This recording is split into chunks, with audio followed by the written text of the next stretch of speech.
Thank you very much.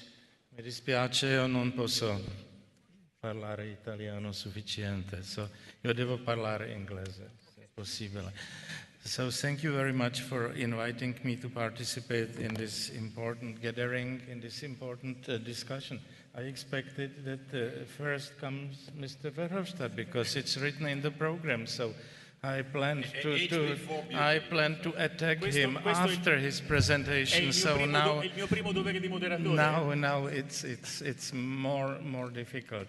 Nevertheless, I would like to start by saying that I appreciate very much the question which was so clearly formulated in the title of this morning's session, More or Less Europe. I think it's a revolution. It's a revolutionary change. It is, I take it as a proof or as a recognition, admission that both answers are possible, that both answers are allowed, that both answers are sanctioned, that both answers are politically correct, which is a revolution, and I take it as an important change. So I have to express my gratitude to the organizers to raise the question so clearly. The question, it would be meaningless to be in Asia and to say more or less Asia, to be in Africa and to ask more or less Africa.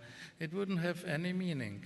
In our today's discussions, more Europe definitely means more centralization, more unification, more competencies in Brussels and less competencies in Rome or in Prague. So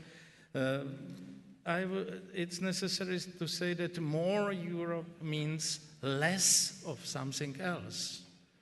It's not possible, as it was presented at the beginning, that more Europe doesn't change anything. And I think we should be very specific about saying that more Europe means less of something else. So I want, in this very short introductory statement, I would like to challenge the position that the more of Europe we have, the better. I see it totally differently, and I am absolutely convinced that the reality in Europe is on my side, not on the other side. Europe, as I see it from Prague and from my permanent traveling in Europe, is now in an evident and undeniable crisis. What is important to say that the crisis is not accidental. It didn't fall from heaven somehow. It is not short-term, and it's not cyclical or periodical. Its coming was not a surprise. Its coming was inevitable, and it will also not disappear by itself, as the floods we have in Prague months ago. You have to survive the 3 days of floods and everything goes on. I don't think this is the reality in Europe. The crisis will not disappear by itself. We have to do something with it. And the crisis is not just the sovereign debt crisis, which is the most visible feature of the crisis. The crisis has very deep roots, which I try to see in at least 2 or 3 levels. They were mentioned. On the one hand, it's the European economic and social system. The overregulated European economy, additionally constrained by a heavy load of social and environmental requirements, operating in a paternalistic and welfare state atmosphere, simply cannot grow and will not grow.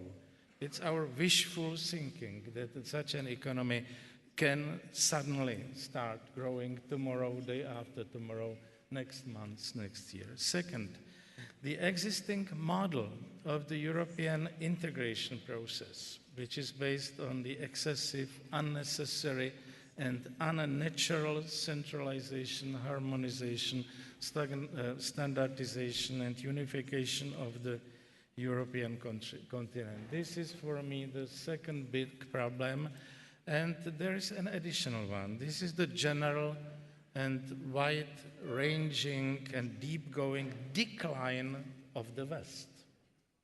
Decline of the West caused by the systematic abandoning and gradual detracting from the values upon which the West was built. I know that it's very, I used to be an econometrician and statistician. I know that it's very difficult to make quantitative measurement of the relative role of these three factors. They work together. Any one of them reinforces the other. The most visible result of that is the Eurozone crisis, and I would like to say that it is a crisis. The project failed, and it's appropriate to call it a failure. I must say that its failure was inevitable, was expected, and was well understood by many of us in advance. As was mentioned, the benefits didn't come, have not come, and the huge costs of that are much, much bigger. So I have to stress that the expectations or dreams or wishes of many Europeans that a very heterogeneous European economy and society would be made homogeneous by means of monetary unification simply were wrong, and the data show us clearly that the European economy has not converged since since the introduction of the euro. On the contrary, it has diverged. So I know it's very popular to blame individual countries, especially Greece, for that, but I don't blame Greece or any other country. The system is a problem. Greece didn't cause the current European problems. Greece is the victim of the European institutional monetary arrangement, and Greece just made a mistake to enter the Eurozone. And nothing else. Everything else is the Greek normal behavior, which I don't see I have any right to criticize. Simply, it's a country which could behave as the country wants to behave. So not Greece or any other country should be changed. I'm absolutely sure that the European institutional arrangements must be changed. The sooner, the better.